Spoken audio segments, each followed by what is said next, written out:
Hi, my name is Joseph Munoz, and I'm an attorney with the Crow Means Law Firm. I want to talk to you a little bit today about change orders and the common pitfalls that subcontractors face. But first, what is a change order?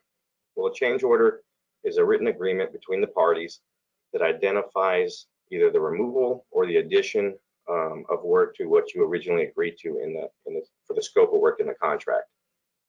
One of the most common pitfalls that subcontractors face is not following the change order procedures that were set out in the original contract.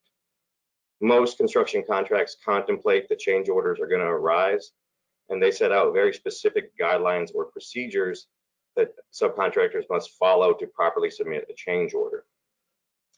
Now, it's important for subcontractors to have a sound understanding of these procedures before you sign the contract and actually perform the work.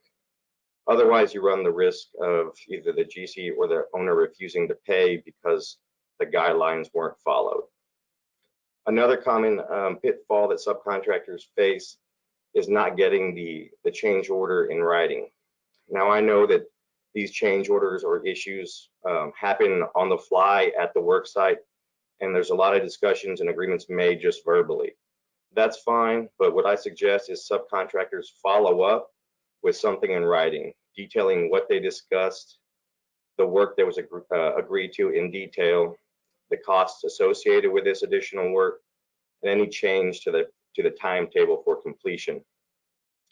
That way, you have something documented and agreed to in case down the road there's any dispute over what the work was and the costs involved.